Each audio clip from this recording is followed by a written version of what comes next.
O dono de uma lanchonete salva 10 motociclistas em uma nevasca no dia seguinte. Uma longa fila de motocicletas aparece em frente ao Tempiro de Alma, a única lanchonete em um trecho esquecido da rodovia estadual que liga a fronteira ao litoral. Helena Santos, 53, estava prestes a virar a placa de aberto para fechado quando o rugido dos motores cortou o uivo furioso da tempestade. "Vamos fechar cedo hoje, Win", disse ela ao jovem garçom que estava limpando as últimas mesas. "Ninguém vai aparecer com esse tempo, nem os corvos estão voando." O banco tinha acabado de enviar o terceiro aviso de despejo. 3 meses de aluguel estavam atrasados. Uma semana para desocupar o restaurante. Helena administrou por 2 décadas desde a morte do marido. Estava prestes a se tornar uma lembrança. O lugar que alimentava caminhoneiros, viajantes e aventureiros solitários agora estava murchando como uma planta sem sol. Uma violenta rajada de vento sacudiu as janelas, trazendo consigo o som inconfundível de metal contra asfalto. Helena correu para a porta, sua mão trêmula empurrando o vidro embaçado pela condensação lá fora na cortina branca de neve. Uma motocicleta jazia caída no acostamento. Seu motorista, uma figura negra contra o branco absoluto, tentava levantar a máquina pesada, enquanto o vento parecia determinado a mantê-lo no chão. "Win, pegou aquela jaqueta velha e vem comigo." Helena gritou, já avançando contra a tempestade sem esperar resposta. O frio cortava como uma navalha, mas ela não hesitou, com uma força surpreendente para sua estatura mediana. Helena ajudou o motociclista a levantar a moto. "Entre rápido!" ordenou, apontando para o restaurante. Assim que eles conseguiram entrar, outros faróis apareceram na estrada, luzes fantasmagóricas cortando a densa cortina de neve. Um por um, 10 motociclistas estacionaram suas motos e se abrigaram no calor de Tempiro d'Alma. "A estrada está bloqueada a 10 quilômetros daqui", disse o primeiro motociclista, tirando seu capacete encharcado. A polícia disse: "Só amanhã à tarde, se tivermos sorte." Helena examinou o grupo, composto principalmente por homens jovens, vestindo jaquetas de couro decoradas com emblemas de motoclubes que ela nunca tinha visto antes. Seus corpos estavam cobertos de tatuagens. Eles não estavam barbeados e suas expressões estavam exaustas. Eles não eram o tipo de cliente que frequentava seu estabelecimento. "O café ainda está quente", ela disse, retornando simplesmente para trás do balcão. "E eu posso fazer algo para você comer." O líder do grupo, um homem alto com uma cicatriz diagonal no rosto, examinou o lugar quase vazio, as mesas limpas, a janela iluminada contra a escuridão crescente. "Não queremos incomodá-la, senhora. Só precisamos de um lugar para esperar a tempestade passar." Helena serviu uma caneca fumegante e colocou-a na frente dele. "Eu nunca mandei ninguém embora com fome ou frio, filho. Não vou começar hoje." O que os motociclistas não sabiam era que 5 horas antes, o gerente do Banco Regional, Sr. Mendes, havia estacionado seu carro importado exatamente onde as motocicletas agora estavam. Com seu terno impecável e carregando uma maleta de couro italiana, ele entrou no estabelecimento vazio e sentou-se no mesmo banco agora ocupado pelo líder motociclista. "Senhora Santos", disse ele lentamente, mastigando um pedaço de torta que mal havia tocado seus lábios. "Não posso adiar mais isso. Nossos investidores estão ansiosos para começar o novo empreendimento. Este trecho da rodovia tem potencial para um posto de gasolina moderno, não este." Ele olhou ao redor com desdém. "Relíquia. Esta relíquia alimenta viajantes há 20 anos, disse o Sr. Mendes. Helena respondeu, mantendo sua dignidade. Alimentou seu pai quando ele ainda era motorista de caminhão, antes de começar no banco. O banqueiro fez uma pequena pausa, mas manteve a expressão impassível. "Negócios são negócios, Sra. Santos. Tenho uma oferta final. Saio daqui a uma semana. Aceito uma pequena compensação e todos nós ganhamos. Todos, exceto eu e as pessoas que dependem deste lugar", ela respondeu. O banqueiro sorriu friamente. "Ninguém depende deste lugar. É apenas uma parada antiquada que o progresso engolirá." Ele colocou algumas notas na mesa e saiu sem olhar para trás. Agora, enquanto servia café e sanduíches improvisados dos últimos suprimentos da despensa para os motociclistas, Helena notou algo curioso. O homem com a cicatriz que se apresentara como Marco examinava cada canto da lanchonete com interesse peculiar. Seus olhos pararam no pequeno mural de fotos atrás da caixa registradora. Esta lanchonete sempre foi sua, senhora Helena. Helena Santos, e sim, minha e do meu marido, ele faleceu há 20 anos. Marco assentiu lentamente. Seus olhos se fixaram em uma foto específica. Ele não disse mais nada. Apenas trocou olhares com os outros motociclistas.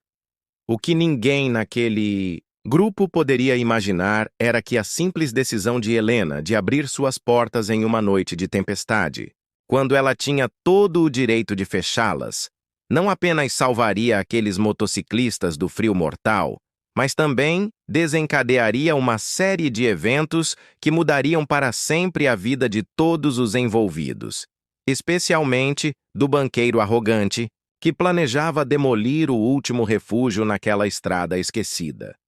Se essa história de coragem silenciosa e justiça inesperada tocou seu coração, não deixe de se inscrever no canal, porque às vezes o universo tem maneiras surpreendentes de retribuir a gentileza de quem ajuda sem esperar nada em troca e de fazer justiça quando os poderosos acham que podem simplesmente apagar o que não lhes serve mais. A tempestade uivava com fúria renovada, açoitando as janelas do tempiro de alma, enquanto o relógio batia 3:00 da manhã. Helena não conseguia dormir sentada no pequeno escritório atrás da cozinha. Ela revisava as contas à luz de um velho candeeiro. Os números dançavam diante dos seus olhos cansados no sofá improvisado. Na sala de descanso, Win dormia enrolado em um cobertor no chão do refeitório. Os motociclistas se acomodaram em tapetes e cobertores, seus roncos formando uma estranha sinfonia contra o silêncio do início da manhã. Leve, riacho fez Helena olhar para cima. Marco, o líder dos motociclistas, estava parado na porta do escritório. Desculpe incomodá-la, senhora Helena, ele sussurrou. Eu não conseguia dormir. Eu também não, ela respondeu apontando para a cadeira na frente dela. Café. Marco sentou-se, examinando os papéis espalhados sobre a mesa. Isso parece sério. O banco vai me levar para jantar em uma semana, ela disse simplesmente. Eles querem construir um posto de gasolina moderno aqui. Enquanto conversavam, Marco notou uma fotografia na parede. Este homem é seu marido? Roberto morreu há 20 anos em um acidente de trânsito. Marco respirou fundo. Meu pai me contou histórias sobre um lugar na rodovia onde um homem chamado Roberto salvou seu grupo durante uma nevasca em 1997. Ele estava pilotando sua primeira Harley Davidson azul. Helena quase deixou cair sua xícara.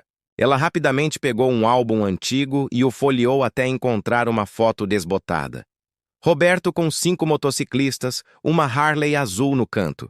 Meu pai está nesta foto, Marco disse tocando a imagem de um jovem Jorge. Alivera, Jorge e Roberto. E eles se tornaram amigos depois daquele dia. Eles trocaram cartas por anos. Meu pai faleceu no ano passado, disse Marco suavemente. Entre suas coisas encontramos cartas de seu marido e histórias sobre este lugar. Na manhã seguinte, quando a nevasca diminuiu, a campainha tocou.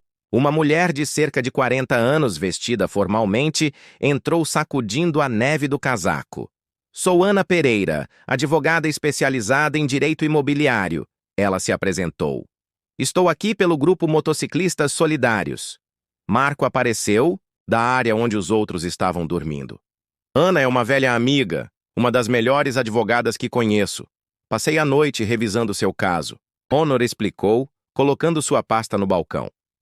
O Marco me enviou fotos de todos os documentos. Encontrei várias irregularidades no processo de execução da hipoteca entre os motociclistas que agora estão acordando um jovem chamado Kevin C. Levantou timidamente. Kevin trabalha em segurança digital, Marco explicou. Ele fez uma pequena investigação sobre o banco regional. Sr. Mendes tem alguns esqueletos digitais no armário. Por que fariam isso por mim? Helena perguntou incrédula. Motociclistas têm memória longa. Marco respondeu batendo na foto na parede. Somos uma organização que luta contra a injustiça. Senhor Mendes, estacionou seu carro importado em frente ao restaurante, vendo os motociclistas que entraram arrogantemente ajustando seu terno caro. Senhora Santos, vim ver se você começou a fazer as malas. Nossos investidores estão ansiosos pela demolição na próxima semana. Helena deu um passo à frente calmamente. Senhor Mendes, este ainda é meu estabelecimento e gostaria de apresentar a vocês a doutora Ana Pereira, minha advogada. A expressão do banqueiro vacilou. Advogada, senhora. Santos. Isso é uma perda de tempo. Os documentos já foram aprovados pelo juiz Ferrer. Ana sorriu friamente. Interessante mencionar, juiz Ferrer. Eu estava explicando ao meu cliente sobre os conflitos de interesse que identificamos entre o magistrado e certos empreendimentos imobiliários na área. Pela primeira vez, o banqueiro pareceu genuinamente preocupado, especialmente quando notou Kevin digitando algo em seu laptop. Isso é ridículo. Você não pode provar nada. Só precisamos levantar questões suficientes para conseguir um adiamento, respondeu Ana. Considerando as conexões entre o banco, o juiz e a empresa do Pros-Rail Posto. Senhor. O rosto de Mendes empalideceu. Isso é uma difamação absurda. Marco deu um passo à frente. Senhor, estradas como esta guardam histórias que o dinheiro não pode comprar e pessoas como a senhora Helena são raras demais para serem descartadas por ganância. O que ninguém percebeu naquele momento foi que por trás da figura frágil e cansada de Helena Santos havia uma mulher que havia enfrentado desafios muito maiores do que um banqueiro arrogante por 2 décadas. Ela havia guardado cuidadosamente não apenas memórias, mas também documentos, registros e conversas pequenas, peças de um quebra-cabeça que agora finalmente começavam a se encaixar pelas mãos improváveis de um grupo de motociclistas que o destino havia trazido à sua porta. Senhor Mendes nunca teria imaginado que sua derrota havia começado muito antes daquela manhã de neve. Havia começado no momento em que ele subestimou um simples dono de restaurante de beira de estrada. Meio-dia. O sol finalmente rompeu as nuvens quando uma fila de motocicletas parou em frente ao Tribunal Municipal. A notícia da audiência de emergência se espalhou como fogo entre a comunidade de motociclistas um por um. Homens e mulheres vestidos com jaquetas de couro entraram no prédio. Senhor Mendes ajustou sua gravata enquanto olhava com desprezo para a multidão que enchia o pequeno tribunal. O juiz Ferrer, seu amigo de longa data, concordou relutantemente em revisar o caso, mas o banqueiro permaneceu confiante de que um advogado recém-chegado da capital e um bando de motociclistas não eram páreo para a máquina jurídica que ele controlava há anos. Estamos perdendo tempo, meritíssimo, declarou o advogado do banco, um homem com aparência entediada. Os documentos já foram aprovados por este mesmo tribunal. O juiz Ferrer pareceu desconfortável, seus olhos evitando o banco onde Helena estava sentada entre Ana e Marco. Concordo que este caso já foi julgado, mas a nova defesa afirma ter novas evidências. Ana se levantou com a calma de alguém que já sabia o resultado antes mesmo da batalha começar. Obrigado, meritíssimo. Gostaria de chamar nossa primeira testemunha de Sr. Eduardo Mendes. O banqueiro caminhou até a cadeira designada, sua arrogância habitual, apenas ligeiramente abalada. Toda a corte ficou em silêncio quando Ana ativou. O projetor? Senhor Mendes? Vocês reconhecem esse e-mail na tela? Uma mensagem de 6 meses atrás exibia seu nome no cabeçalho. Preciso dessa licença ambiental até sexta-feira. O juiz Ferrer já está a bordo. Mas precisamos da terra da velha senhora. Ofereçam a ela qualquer migalha. Ela não tem como provar. O valor real, senhor. O rosto de Mendes empalideceu instantaneamente. Isso foi inventado. É uma falsificação. Ana sorriu sutilmente. Kevin, o jovem motociclista, levantou-se segurando um laptop. Sou um especialista forense digital certificado. Meritíssimo. Esses e-mails foram recuperados dos servidores do IEPA, banco com carimbos de data, hora validados e assinaturas digitais intactas. Eles são 100% autênticos. Um murmúrio percorreu a sala enquanto Ana continuava a projetar uma série de comunicações detalhando o esquema, a desvalorização deliberada da propriedade, o suborno de inspetores ambientais, a manipulação de avaliações e as mensagens mais devastadoramente explícitas entre o Sr. Mendes e o juiz Ferrer, discutindo como dividiriam os lucros. O juiz Ferrer se levantou abruptamente. Esta sessão está encerrada.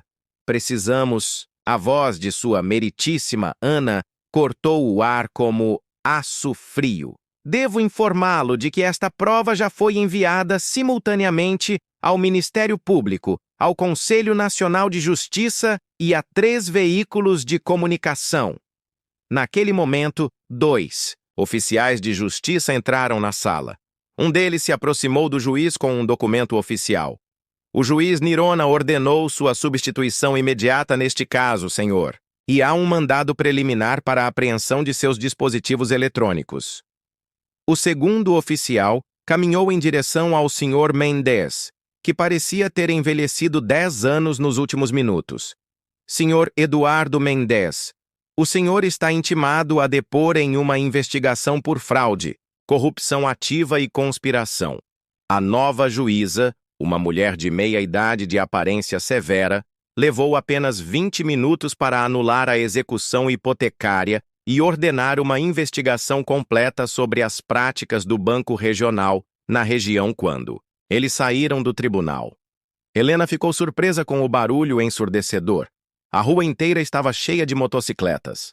Não apenas 10, mas centenas delas alinhadas perfeitamente em frente ao tribunal, motociclistas de todas as idades e tipos, alguns com emblemas de clube que ela nunca tinha visto antes, outros com camisetas improvisadas, exibindo um restaurante estilizado e as palavras "Tempiro de alma uma luz na estrada". Marco sorriu para sua expressão chocada. Eu mencionei que somos uma organização? O que eu não te contei é que somos a maior rede independente de motociclistas do país. Tempo de alma não é apenas um restaurante.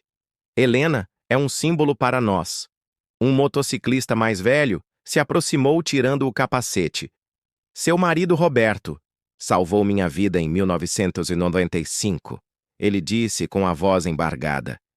Eu estava sofrendo de hipotermia, perdida na estrada quando ele me encontrou e me trouxe para o café. Nunca esquecemos aqueles que nos ajudam quando ninguém mais o faria. Um por um, os motociclistas se aproximaram com histórias semelhantes de como Roberto e Helena foram um farol nas estradas escuras, oferecendo comida quente, um lugar para dormir ou simplesmente uma palavra gentil quando mais precisavam na calçada oposta. Sr. Mendes assistiu à cena incrédulo, seu telefone tocando incessantemente, seu mundo estava desmoronando enquanto ele observava a crescente celebração em torno da mulher que ele considerava insignificante em frente ao banco. Um oficial de justiça afixou um aviso de investigação nas portas de vidro. Clientes nervosos faziam fila para retirar seus investimentos enquanto os repórteres começavam a chegar, atraídos pelas notícias do escândalo. Helena atravessou a rua e parou em frente ao banqueiro. Sr. Mendes, ela disse calmamente. Meu marido sempre disse que as estradas guardam memórias mais longas do que qualquer livro de contabilidade. O homem, agora quebrado, evitou o olhar dela. Você não entende, ele murmurou. Eu estava apenas seguindo ordens dos investidores, do conselho. Sempre há uma escolha, respondeu Helena. E agora você terá que viver com a sua. Voltando para seus novos amigos, Helena não viu o carro executivo que parou ao lado do banco, nem o homem de terno impecável que saiu observando toda a cena, com interesse calculado. O diretor nacional do Banco Regional havia chegado pessoalmente, e seu olhar frio seguiu Helena, enquanto ela caminhava entre a multidão de motociclistazo, que ninguém poderia prever naquele momento, era que a vitória na justiça era apenas o começo, pois as investigações se aprofundavam. Uma rede de corrupção muito maior. começava a ser revelada uma rede que se estendia a outros estabelecimentos, outras famílias, outras histórias de desapropriações injustas que haviam mudado para sempre. O mapa daquela região, e no centro dessa transformação, estaria uma simples lanchonete de beira de estrada, cujas luzes nunca mais se apagariam em noites de tempestade. Um ano depois, a fachada renovada do Tempiro de Alma brilhava ao sol da primavera. A velha placa desbotada foi substituída por uma brilhante feita à mão por metalúrgicos que eram motociclistas de 3 estados diferentes. No estacionamento ampliado, motocicletas e carros compartilhavam o espaço harmoniosamente, e uma placa anunciava a mais recente adição: Oficina Solidária. Manutenção de emergência. 24 horas. Helena observou o movimento no balcão, onde 4 funcionários agora trabalhavam, em vez de apenas Win. O jovem garçom agora era o gerente do turno, da noite, permitindo que Helena finalmente tivesse tempo para descansar após 2 décadas de trabalho ininterrupto. Marco está ao telefone. Ligou para Tânia. A nova caixa. Ele diz que o grupo chega amanhã para o festival. Helena sorriu. O Festival de Solidariedade de Motocicletas se tornou um evento bianual que atrai centenas de visitantes, impulsionando a economia de toda a região. Que começou como um simples restaurante de beira de estrada, tornou-se o epicentro de uma rede de apoio que se estendia por milhares de quilômetros do outro lado da cidade. No pequeno apartamento que conseguiu alugar após meses de desemprego, Eduardo Mendes, ex-gerente de banco regional, tentou mais uma vez atender uma ligação de potenciais empregadores, pois em ocasiões anteriores a ligação terminava assim, que ele mencionava seu nome. Entendo. Obrigado pela oportunidade. Ele desligou, olhando para a pilha de contas vencidas. A investigação que havia começado com o bar de lanches, Helena havia descoberto dezenas de casos semelhantes de fraude, manipulação de contratos e desapropriações ilegais. O esquema que beneficiou o banco e seus executivos por anos estava agora completamente exposto. Ex-banqueiro olhou pela janela, vendo ao longe o letreiro de neon da lanchonete que tentara destruir ele. Nunca imaginou que um simples lojista, que ele considerava insignificante, pudesse desencadear sua queda. As estradas guardam memórias. Ela havia dito agora, ele entendia na sede do Banco Regional, a 2 horas de distância, o recém-nomeado diretor Marcos Oliveira, um rosto familiar para aqueles que conheciam o modista. O Grupo Solidário presidia uma reunião extraordinária. A reestruturação está quase completa, anunciou ele, olhando para os executivos que permaneceram após a grande limpeza institucional. De agora em diante, nosso programa de desenvolvimento regional priorizará pequenas empresas estabelecidas há mais de 10 anos, com um histórico comprovado de serviço comunitário. Um dos conselheiros levantou a mão. E o projeto dos postos de gasolina nas rodovias estaduais? Marcos sorriu. Ainda está em andamento, mas com uma reformulação fundamental. Cada posto incluirá espaço para os negócios locais existentes. O primeiro modelo será implementado na propriedade adjacente ao Tempiro de Alma, mantendo a lanchonete como está. Enquanto isso, na prefeitura, acontecia a votação do projeto de lei que criaria a Rota da Solidariedade, um circuito turístico oficial que conectaria estabelecimentos históricos que, como o Tempiro de Alma, resistiram à especulação imobiliária e mantiveram viva a tradição de abrir suas portas a viajantes necessitados. Essa rota não é só um atrativo turístico, disse a vereadora Ana Pereira, a mesma advogada que representou Helena um ano antes e agora ocupava cargo público. É um monumento vivo à resistência dos pequenos empresários que defenderam valores fundamentais quando o progresso ameaçou engoli-los sem preservá-los.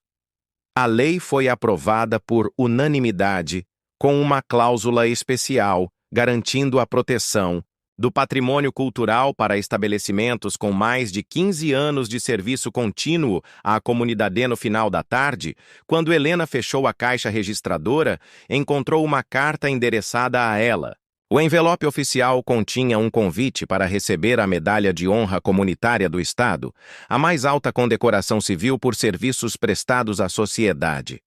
Quando colocou o envelope na gaveta, seu olhar caiu sobre a velha foto de Roberto, com os motociclistas ao lado.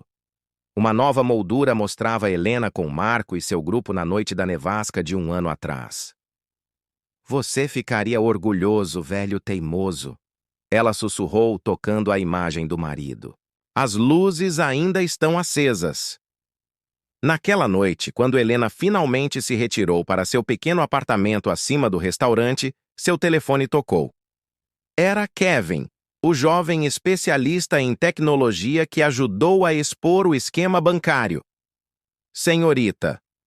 Helena, você precisa ver isso, disse ele animadamente.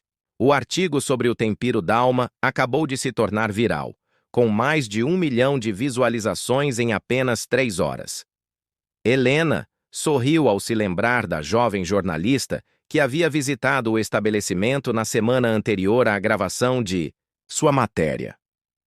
Eu não entendo esse negócio de internet, Kevin, mas se isso ajuda outras pessoas a manterem suas portas abertas quando a tempestade chegar, que assim seja.